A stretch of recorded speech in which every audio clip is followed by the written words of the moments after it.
ప్రభుత్వాన్ని అస్థిరపరిచేటువంటి కుట్ర. ఎస్టీ కమిషన్కు కాంగ్రెస్ గిరిజన ఎమ్మెల్యేలు అక్కడ తండాలో ఉండేటువంటి వాళ్ళందరూ అరెస్ట్ అయ్యి, తండాలలో ఉండేటువంటి వాళ్ళందరూ అరెస్ట్ అయ్యి జైలుకు పోతే కాంగ్రెస్ గిరిజన ఎమ్మెల్యేలు ఆ తండాల్లో ఉండేటువంటి గిరిజనులదే తప్పు, వాళ్ళ భూమిని ఎవరో రెచ్చగొడితే వచ్చిరట. అంటే వాళ్ళకు బాధ లేదా? అక్కడ ఉండేటువంటి తండాలలో ఉండేటువంటి గిరిజనులకు బాధ లేదా? కాంగ్రెస్ గిరిజన ఎమ్మెల్యేలు సమాధానం చెప్పాలి. ఆ తండాలలో ఉండేటువంటి గిరిజనులకు బాధ లేదా? వాళ్ళ బాధను వ్యక్తపరిచారా లేదా? ఇవాళ ప్రభుత్వం చేరుకున్నది, మేల్కొని పరిగి డిఎస్పీ పైన బదిలీ వేటు. అక్కడ ఉన్నటువంటి ఆ గ్రామ పంచాయతీ కార్యదర్శిని సస్పెండ్ చేసారు. లగచర్ల గ్రామానికి సంబంధించినటువంటి వ్యక్తి, పక్కన గ్రామంలో గ్రామ పంచాయతీ సెక్రటరీ, ఆయన ఇందులో ఉన్నాడని అరెస్ట్ చేసిరు. ఆయన రిమాండ్ పంపించి వాళ్ళు ఆయన ఉద్యోగం నుంచి సస్పెండ్ చేశారు. నిజంగా ఆయన అందులో పాల్గొన్నాడా? మీకు ఎవిడెన్స్ ఉన్నదా? ప్రూఫ్ ఉన్నదా? ఆయన జీవితంతో ఎందుకు ఆటలాడుకోవాలి? నిజంగా ఆయన అందులో ఉండి ఆయన కుట్ర చేస్తే, ఆయన వాట్సాప్లు చూసి ఆయన అందరినీ రెచ్చగొడితే, ఒకవేళ ఆయన భూమి కూడా పోతే, ఆయన మన భూమి పోకుండా మనం ఉద్యమం చేస్తామంటే తప్పు లేదా? తప్పుందా? ఆయనకు ఆ హక్కు ఉందా లేదా? ప్రభుత్వ ఉద్యోగి ఆయనకు సంబంధించినటువంటి భూమి పోతే ఆయన మాట్లాడొచ్చా లేదా? ఆయన ఆ రోజు ఉన్నాడా? ఆయన దాడి చేసిండా? ఆయన రెచ్చగొట్టిండా? ఈ విషయాలు ఎందుకంటే ఆయన కష్టపడి పంచాయతీ కార్యదర్శి ఉద్యోగాన్ని తెచ్చుకుంటే కనీసం ఆయనకు ఆ వివరణ ఇచ్చిరా, షోకాజ్ ఇచ్చిరా? అరెస్ట్ చేసినప్పుడు ఆయన ఎవరో చేసిరా? ఇవాళ కేటీఆర్ వచ్చి ఒక పంచాయతీ కార్యదర్శి ఉన్నాడంటే అప్పుడు తేరుకున్నది ప్రభుత్వం, అప్పటిదాకా తెలియదు. కేటీఆర్ బయటకు వచ్చి సంగారెడ్డి జైల్లో ఒక పంచాయతీ కార్యదర్శి అంటే నేను లేని సార్, నేను పక్క ఊర్లో ఈ సర్వేలకు పోతే కూడా నన్ను ఇవాళ ఇది చేసిరు అనేటువంటి మాట మాట్లాడితే అప్పుడు ప్రభుత్వానికి మేలుకు వచ్చారు. ఇదేదో జరిగిందని డిపిఓ కలెక్టర్ ఏమో పోలీసులు మాకు వివరాలు ఇవ్వలేదు కాబట్టి ఆయన వివరాలు తెలియదు. అప్పుడు డిపిఓ ఆయన పైన చర్యలు తీసుకున్నారు. ఇగో ఇది పరిస్థితి, ప్రభుత్వం యొక్క పరిస్థితి ఇది. అంటే ఎవరున్నారో ఏంటో తెలియదు, గుడ్డిగా అరెస్ట్ చేసిరని తెలియడానికి అంతకంటే ఇంకెక్కువ కావాలి. ఒక పంచాయతీ కార్యదర్శిని అరెస్ట్ చేస్తే, రిమాండ్కి పంపిస్తే, ప్రభుత్వ ఉద్యోగి రిమాండ్కి పోతే అందులో పోలీసు వాళ్ళు ఆయన ప్రభుత్వ ఉద్యోగాన్ని కలెక్టర్కి లేకపోతే పంచాయతీ విభాగానికి సంబంధించినటువంటి డిస్ట్రిక్ట్ పంచాయతీ ఆఫీసర్కి కనీసం వివరాలు పంపించలేదు పోలీసు వాళ్ళు. అది జరిగినటువంటి తీరు, అది మీ పరిపాలన, అది పోలీసుల వ్యవహారము, అది లగచర్లకు సంబంధించి. ఇవాళ ఎవరు బలవుతున్నారు? కాంగ్రెస్ బలవుతుందా? బీజేపీ బలవుతుందా? టీఆర్ఎస్ బలవుతుందా? వీళ్ళందరూ కాదు, బలయ్యేది ఎవరు? స్థానిక ప్రజలు. జైలుకు పోవాల్సినటువంటి కర్మ వాళ్ళకేం పట్టింది? వాళ్ళ ఆవేశంలో ఏదో మాట మాట్లాడుంటారు, అధికారుల మీదకి పోయి ఉంటారు.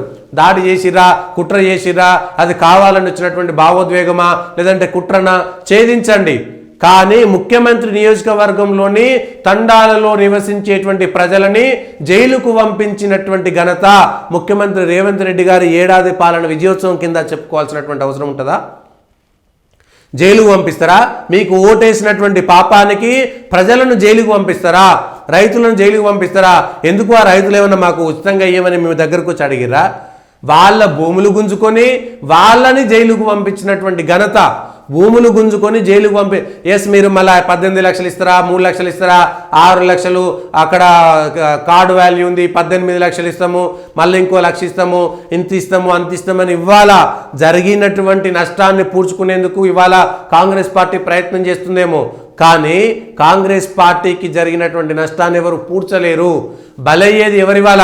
వాళ్ళ ఎస్టీ కమిషన్ సభ్యుడు అక్కడ వేయండు, ఎవరు? హుస్సేన్ నాయక్ పోతే అక్కడ ఉన్నటువంటి తండాలో ఉండేటువంటి ప్రజలందరూ కూడా తమ గోడును వెళ్ళబోసుకుంటున్నారు. ఏం చేయాలి? వాళ్ళ లగచర్లకు సంబంధించినటువంటి ప్రజలు ఏం చేయాలి? ఎవరికి చెప్పుకోవాలి? ఢిల్లీకి వేరు, ఇవాళ ఇక్కడ వేరు. మానవ హక్కుల కమిషన్కు, ఎస్సీ కమిషన్కు, ఎస్టీ కమిషన్కు, బీసీ కమిషన్కు అడిగిన కాడల్లా దొరికిన కాడల్లా అందరి కాళ్ళు మొక్కాల్సినటువంటి పరిస్థితి. ఆ గ్రామాల్లో హాయిగా బతికేటువంటి వాళ్ళ భూవేదో వాళ్ళు తిని వాళ్ళ బుక్కడి వాళ్ళు బతికేటువంటి వాళ్లకు ఇవాళ ఎందుకు ఈ బాధకు? ఎందుకు ఈ గోస? ఎవరి వల్ల వచ్చింది గోస? కాంగ్రెస్ వైఫల్యం కాదా? వాళ్ళ కాంగ్రెస్లో ఉండేటువంటి ఎస్టీ ఎమ్మెల్యేలు, ఎస్టీ ప్రజాప్రతినిధులు అక్కడ ఉండేటువంటి ఎస్టీలకు వ్యతిరేకంగా మాట్లాడితే ఏం లాభం? ఇవాళ మిమ్మల్ని ఎవరైనా క్షమిస్తారా? వాళ్ళకి హక్కు లేదా? ఆ తండాల ప్రజలు మా భూమిని మేము ఇవ్వమని చెప్పుకునేటువంటి హక్కు కూడా వాళ్ళకు లేదా? ఆ బాధ్యత వాళ్ళ దగ్గరికి పోయి నిజంగా ఇదే పని కాంగ్రెస్ నాయకులు ఏం చేయాలి? అప్పుడే ఎస్టీలకు సంబంధించినటువంటి ప్రజాప్రతినిధులు ఆ తండాలకు పంపించి మీ భూములు ఇచ్చేయండి, ఒక్కొక్కరికి ఎకరానికి 6 ఉంటే 6 మూల 18 లక్షలు ఇస్తాం మేము, ఇంకో కొంత నష్టపోతే ఒక్కొక్కరి 100 గజాలు 200 గజాలు ఇస్తాం, ప్రతి కుటుంబానికి ఒక ఉద్యోగం ఇస్తాం అని చెప్పాల్సినటువంటి బాధ్యత ఇదే ఎస్టీ ఎమ్మెల్యేలను ఆ రోజు ఎందుకు పంపించలేదు? ఎస్టీ ప్రజాప్రతినిధులను ఆ రోజు ఎందుకు పంపించలేదు?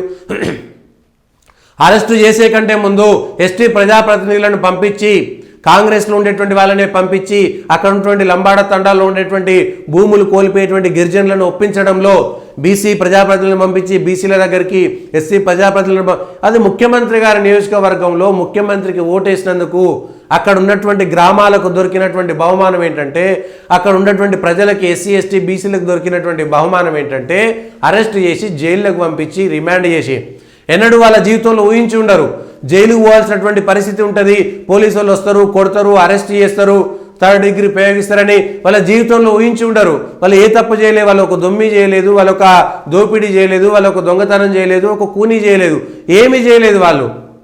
వాళ్ళు మా భూములు మాకే ఉండనియండి, మేము భూములు ఇవ్వనటువంటి అన్న మాటకు అన్న పాపానికి బలవంతంగా వాళ్ళను జైల్లోకి వేసినటువంటి పాపం ఎవరిది? లగచర్లలో బలైనటువంటి వాళ్ళు ఎవరు? బాధితులు ఎవరు? ఇవాళ సుఖంగా ఉన్నది ఎవరు? దాన్ని కాపాడుకోవడానికి జరిగినటువంటి నష్టాన్ని పూడ్చుకోవడానికి వాళ్ళ కాంగ్రెస్ చేస్తున్నటువంటి ఎత్తులేంటివి? ఇవాళ అదే అక్కడ ఉన్నటువంటి పోలీసులను, అక్కడ ఉన్నటువంటి ప్రజాప్రతినిధులను ముందుగాల వాళ్ళని ఒప్పించడంలో ఎందుకు విఫలమయ్యారు? కాంగ్రెస్ కోటేస్తే జరిగేది ఇదేనా? ఎస్, భూసేకరణ తప్ప ఒప్ప, కంపెనీలు పెట్టడం తప్ప ఉప్ప రెండో అంశం. కానీ కనీసం వాళ్ళ గొంతు నొక్కాల్సినటువంటి పరిస్థితి ఎందుకు వచ్చింది? వాళ్ళ గొంతు నొక్కాల్సినటువంటి పరిస్థితి ఎందుకు వచ్చింది? వాళ్ళ ఒక్కరోజు జరిగిందా? కలెక్టర్ పోయిన రోజు మాత్రమే లగచర్లలో అది ఆందోళన జరిగిందా? అంతకుముందు నెలలుగా ఎంపీ ఎన్నికల ముందు నుంచి కూడా అక్కడ జరుగుతున్నది కదా. మీరు నోటిఫికేషన్ ఇచ్చిన రోజు నుంచి కూడా వాళ్ళు ఆందోళన చెందుతున్నారు కదా. అక్కడ ఉండేటువంటి తండాల్లో లేకపోతే గ్రామాల్లో ఉండేటువంటి ప్రజలు ఆందోళన చెందుతున్నటువంటి మాట వాస్తవం కాదా? మరి వాళ్ళందరినీ ఒప్పించడంలో కాంగ్రెస్, ముఖ్యమంత్రి నియోజకవర్గంలో ఉన్నటువంటి ప్రజలను ఒప్పించడంలో కాంగ్రెస్ పార్టీ వైఫల్యం చెందింది. అట్లాంటిది మిగిలినటువంటి చోట వాళ్ళు ఏ విధంగా చేస్తుంది? ఒక దిక్కేమో వక్ఫ్ బోర్డు వాళ్ళు వచ్చి ఎత్తుకపోతుంటారు తెలంగాణలో భూములన్నిటిని, దేశంలో భూములన్నిటిని. ఇంకొకటి అభివృద్ధి పేరిట ఇవాళ విలువైనటువంటి భూముల్ని, పంటలు వండేటువంటి భూములన్నిటిని కూడా ఎవరెత్తుకపోతున్నారు? అభివృద్ధి పేరిట ఎవరెత్తుకపోతున్నారు? ఆ అభివృద్ధిలో వీళ్ళకి వచ్చేటువంటి లాభం ఏంటి? భూములు కోల్పోయినటువంటి వాళ్ళు వాళ్ళ కోట్ల రూపాయలు సంపాదిస్తారా? లక్షల రూపాయలు సంపాదిస్తారా?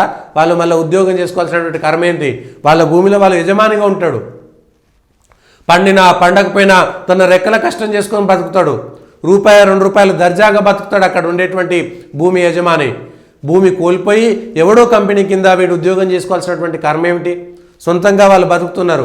నలుగురికి బువ్వ పెట్టేటువంటి రైతులు కూరగాయలు పండిస్తున్నారు. ఆ రైతుల యొక్క భూములను మీరు ఇవాళ తీసుకొని చావనైనా దస్తాం కానీ భూములు ఇవ్వము, చావనైనా దస్తాం కానీ నియంతలా సీఎం రేవంత్ రెడ్డి ప్రవర్తన. పేదల భూములను లాక్కునేందుకు యత్నిస్తున్నారు. రైతులకు సీఎం సోదరుడి బెదిరింపులు. సంగారెడ్డి జైల్లో ఉండి డీకేఆర్న స్థానిక ప్రజాప్రతినిధి, అక్కడ ఉన్నటువంటి ఎంపీ, పోనీ అందరు బీజేపీ నాయకులను వదిలేసి స్థానికంగా ఉండేటువంటి ఎంపీని కూడా అక్కడ ఉండేటువంటి ప్రజలను కలవకుండా అడ్డుకున్నది ఎందుకు? ఎవరు అడ్డుకున్నారు? గెలిచినటువంటి ఎంపీ కదా. అక్కడ గెలిచినటువంటి ఎంపీ ఎందుకు ఇవాళ అక్కడ పర్యటన కూడా చేయనీయట్లేదు? గెలిచినటువంటి ఎంపీని కూడా పోనివ్వరు అక్కడికి? ఎందుకు పోనివ్వరు? డీకేఆర్న అక్కడ స్థానిక ఎంపీ, మీరు స్థానికంగా ఉండేటువంటి ఎంపీని ప్రజలను కలవకుండా అడ్డుకున్నది ఎవరు? ఇవాళ పోలీసులు కాదా? నిన్న అక్కడికి పోతుంటే ఎందుకు అడ్డుకున్నారు? ఎవరు అడ్డుకోమన్నారు? మరి ఎందుకు గెలిచినటువంటి ఎంపీ ఎందుకు అక్కడ ప్రజలు ఓట్లేసి గెలిపించారు కదా, అక్కడ ఎంపీని కూడా ప్రజల మధ్యన తిరగకుండా చేస్తుంది ఏంది? మరి అదే ముఖ్యమంత్రి సోదరుడు కాంగ్రెస్ నాయకులు మరి స్వేచ్ఛగా ఎట్లా తిరుగుతారు అక్కడ? ఇక్కడ వివక్ష కాదా? ప్రభుత్వానికి వివక్ష కాదా? ఎస్, ముఖ్యమంత్రి సోదరుడు ఏ విధంగా తిరుగుతాడు? ఆయన కాంగ్రెస్ పార్టీ వ్యక్తి, ఆయన ఏ ప్రజాప్రతినిధి కూడా కాదు. కానీ ముఖ్యమంత్రి సోదరుడు తిరిగి గెలిచినటువంటి ఎంపీ వెళ్తే, మిగిలినటువంటి ఎంపీలు వెళ్తే ఏ విధంగా అక్కడ మీరు ఆయనను అడ్డుకుంటారు? కొండా విశ్వేశ్వరరెడ్డినో లేకపోతే డీకేఆర్నో, కొండా విశ్వేశ్వరరెడ్డి అదే వికారాబాద్ జిల్లాకు సంబంధించినటువంటి ప్రాతినిధ్యం వహిస్తున్నటువంటి వ్యక్తి కదా. చేవెళ్ళ అదే వికారాబాద్ జిల్లా కూడా వస్తుంది కదా అందులోకి. ఈ అసెంబ్లీ రాకపోవచ్చు కానీ ఆ జిల్లా మాత్రం అందులోకి వస్తుంది కదా. ఎవరిది తప్పు? ఇవ్వాలా గెలిచినటువంటి ఎంపీని కూడా ప్రజల దగ్గరికి పోకుండా అడ్డుకొని ఆపి ఆ ప్రజల దగ్గరికి పోకుండా. కానీ మరి అదే ఇవాళ ఎస్టీ కమిషన్ ఏమో చచ్చుకుంటా పంపించాల్సి వచ్చింది. మరి వాళ్ళు కూడా బీజేపీ నుంచి నామినేట్ అయినటువంటి ఎస్టీ కమిషనే ఇవాళ రాజ్యాంగబద్ధమైనటువంటి పోస్ట్ కాబట్టి అక్కడ పోనిచ్చారు. ఇవాళ అదే ఎస్టీ కమిషన్ దగ్గరికి పోతే వాళ్ళు గోడు వెళ్ళి చేసుకున్నారు. పంచాయతీ కార్యదర్శిగా పనిచేసే తన భర్త రాఘవేందర్ గొడవ జరిగిన రోజు లగచర్లలో లేకపోయినా అతడిని అరెస్ట్ చేసి జైలుకి పంపించారని, సస్పెండ్ చేశారని అతడి భార్య హుస్సేన్ ఎదుట వాపోయింది. దీంతో సంబంధం లేని వ్యక్తిని అరెస్ట్ చేసి జైల్లో పెడతారని ఆయన ఎస్పీని ప్రశ్నించారు. ఘటనతో సంబంధం లేకున్నా విష్ణువర్ధన్ రెడ్డి, శివకుమార్, రవి, లక్ష్మయ్యలను అక్రమంగా అరెస్ట్ చేశారని అక్కడ ఉన్న వారు ఆయన దృష్టికి తీసుకెళ్లారు. లగచర్లలో అధికారులపై దాడి ఘటనపై సమగ్ర విచారణ జరిపించాలని ఉద్యోగుల చైర్మన్ జేఏసీ లచ్చిరెడ్డి కోరారు. ఇవాళ ఉద్యోగుల చైర్మన్ జేఏసీ మరి ఇంకో ఉద్యోగం కూడా పోయింది కదా, సస్పెండ్ చేసిరు కదా, ఆయన కూడా పంచాయతీ కార్యదర్శి కదా, మరి ఆయన సంఘటనతో సంబంధం లేకుండా అరెస్ట్ చేసి జైలుకు పంపిస్తే ఎందుకు వాళ్ళు ఆయన కోసం మద్దతుగా మాట్లాడతలేరు? ఆయనకు సంబంధం లేదు కదా, ఆయన ఉద్యోగి కదా, నిజంగా ఆయన ఉన్నాడా? ఎంక్వైరీ చేసిరా? పోలీసుల యొక్క వైఫల్యము, ప్రభుత్వం యొక్క వైఫల్యము కండ్లకు కట్టినట్టుగా కనబడుతున్నది.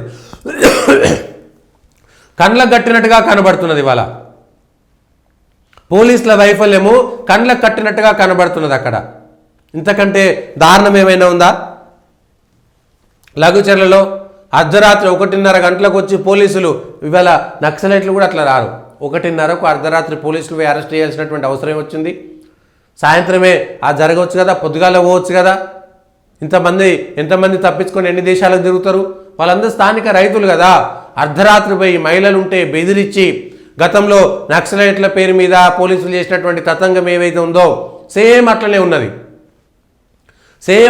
పోలీసుల వ్యవహార శైలి ప్రభుత్వ వైఫల్యాన్ని కప్పిపుచ్చుకునేందుకు ఇవాళ అక్కడ ఉన్నటువంటి స్థానికులని బలి చేస్తున్నారు.